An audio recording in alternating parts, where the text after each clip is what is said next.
Students, पिछले session में हमने डिस्कशन का आगाज़ किया था कि आर की मदद से हम पैटर्न डेवलपमेंट को कैसे आसान करेंगे। इस सेशन में हम उसी डिस्कशन को कंटिन्यू करेंगे और कुछ ज़्यादा एडवांस फॉर्म उसी पैटर्न डेवलपमेंट की हम स्टडी करेंगे।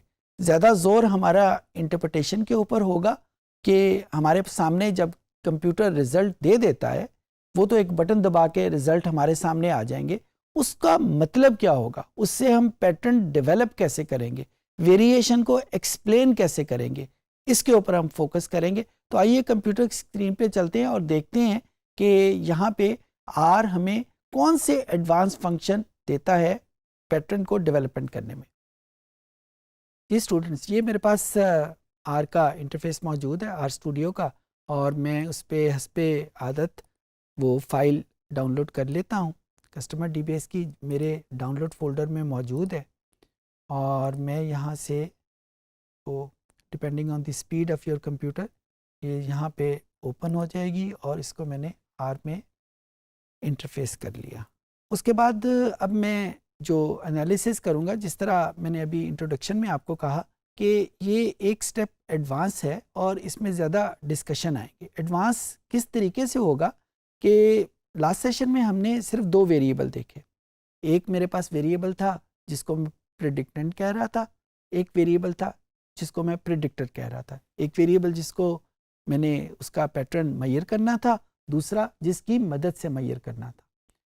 लेकिन जब हम एक्चुअल सूरत हाल में देखते हैं तो वहाँ पे ये वेरिएबल एक एक नहीं रहते। For example, credit card debt किसी भी बंदे के किन किन चीज़ों के ऊपर डिपेंड करता है। उसकी इनकम के ऊपर भी डिपेंड कर सकता है, उसकी एजुकेशन के ऊपर डिपेंड कर सकता है, एम्प्लॉयमेंट के ऊपर डिपेंड कर सकता है, उसके बच्चों के ऊपर डिपेंड कर सकता है, क्या चीज़ें वो परचेज़ करता है उसके ऊपर डिपेंड कर सकता है। तो इसका मतलब ये है कि जब हम किसी चीज़ का पैटर्न आइडेंटिफाई करना चाह रहे होते हैं तो वो किसी एक चीज़ के ऊपर डिपेंड नहीं कर रहा होता, बल्कि एक से ज़्यादा चीज़ों के ऊपर डिपेंड कर रहा होता है। और यही वो एडवांस रिग्रेशन एनालिसिस या एडवांस पैटर्न डेवलपमेंट है जिसको हम इस सेशन में फोकस करेंगे। अब यहाँ पे मैंने कस्टमर डीबीएस की फ़ाइल ओपन की और उसको मैंने अटैच कर लेता हूँ, इस वेरिएबल को अटैच कर लेता हूँ।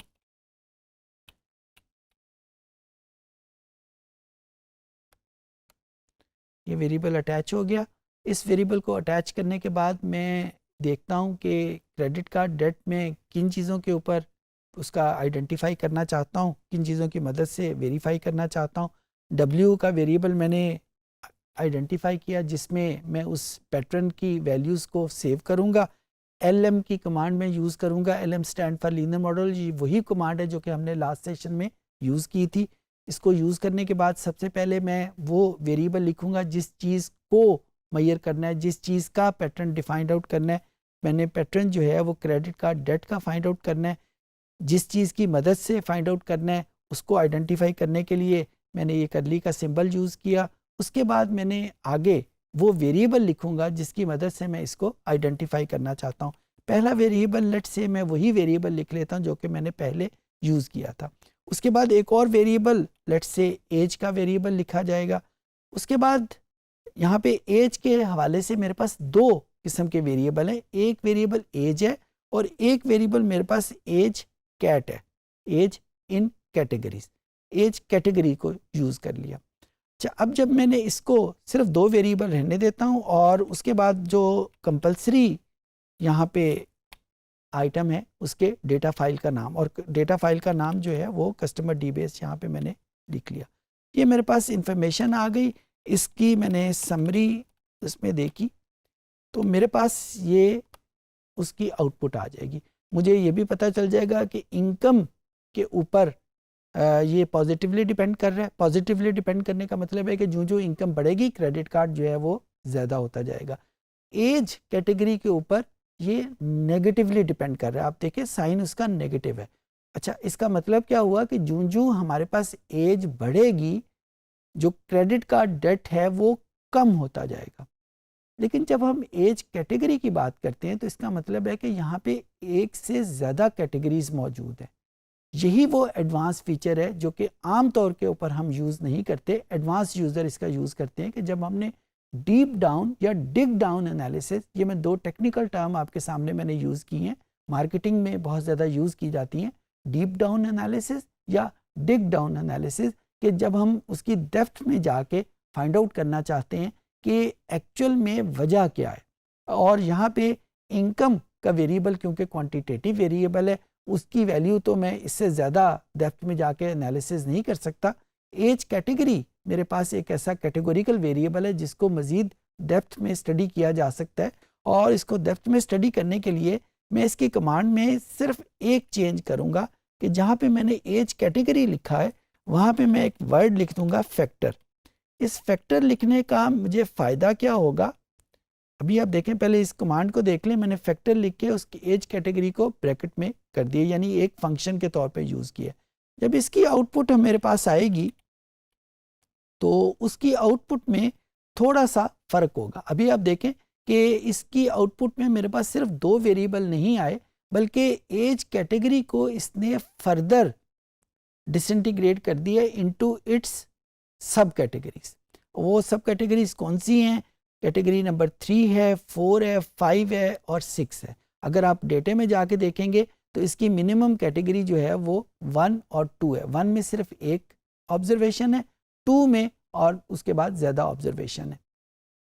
यहाँ पे अगर टेबल की कमांड जो कि हमने लास्ट टाइम सीखी थी उसको आप यूज़ करेंगे तो आपको खुद पता चल जाएगा कि कैटेगरी 1 में सिर्फ एक ऑब्जर्वेशन है, जिसको हम कंसीडर ना भी करें तो भी ठीक है, या जो लास्ट सेशन में हमने आउटलायर की बात की थी, आउटलायर भी उसको किया जा सकता है कि सिर्फ एक ऑब्जर्वेशन है। उसके बाद जब बाकी ऑब्जर्वेशन देखते हैं तो मेरे पास एज कैटेगरी 2 की कोई वैल्यू मौजूद नहीं है, बाकी तमाम वैल्यूज़ जो हैं वो मेरे पास मौजूद हैं। अच्छा, एज कैटेगरी 2 ये बेस कैटेगरी है। बेस कैटेगरी का क्या मतलब है कि जब हम एज कैटेगरी नंबर 2 से एज कैटेगरी नंबर 3 पे जंप करेंगे तो क्रेडिट कार्ड के ऊपर कितना, क्रेडिट कार्ड डेट के ऊपर कितना फ़र्क पड़ेगा। जब हम यहाँ पे दूसरी वैल्यू फैक्टर में ये वैल्यू पढ़ेंगे जिसको मैंने हाईलाइट किया है जो कि एज कैटेगरी नंबर 4 है, तो इसका मतलब ये है कि जब हम एज कैटेगरी नंबर 2 से 4 पे जंप करेंगे तो क्रेडिट कार्ड डेट के ऊपर कितना फ़र्क पड़ेगा। अच्छा, अब इसको मार्केट की ज़ुबान में अगर मैं आपके सामने रखूं, एक कस्टमर मेरे पास ऐसा है जिसकी कोई एजुकेशन नहीं है, यानी एज कैटेगरी नंबर 2 में, और एक कस्टमर ऐसा है कि जिसकी थोड़ी सी तालीम है, मैट्रिक तक की तालीम है, जिसको हमने एज कैटेगरी नंबर 3 में रखा हुआ है। जब मैं उसके ऊपर शिफ्ट करूंगा, उसके बजाय अगर वो दूसरा कस्टमर मेरे सामने आता है तो हमारे पास क्रेडिट कार्ड में कितना फ़र्क पड़ेगा। ये तमाम वैल्यूज़ जो अगर आप देखें तो नेगेटिव हैं। तो नेगेटिव का मतलब जिस तरह अभी मैंने बताया था कि ये जब एज बढ़ेगी तो क्रेडिट कार्ड डेट कम होता जाएगा। अच्छा, यहाँ पे जो इम्पॉर्टेंट बात है कि डीप डाउन एनालिसिस में हमें फ़ायदा क्या हुआ कि हमें ज़्यादा बेहतर इंफॉर्मेशन मिली कि एज की जो फर्दर कैटेगराइजेशन हुई है वहाँ पे भी जाके हमने एनालिसिस कर लिया। सो इस तरीके से हम इस रिग्रेशन को एडवांस लेवल के ऊपर स्टडी करेंगे। इस सेशन में हमने देखा कि आर जब हमारे पास पैटर्न डेवलपमेंट का आउटपुट सामने रखता है तो उसको हम इंटरप्रेट कैसे करेंगे। इस सेशन में हमने कुछ एडवांस फंक्शंस भी स्टडी किए कि किस तरीके से हम इन डेप्थ एनालिसिस उस पैटर्न डेवलपमेंट का करेंगे। उम्मीद है चीज़ें आपको समझ आ गई होंगी।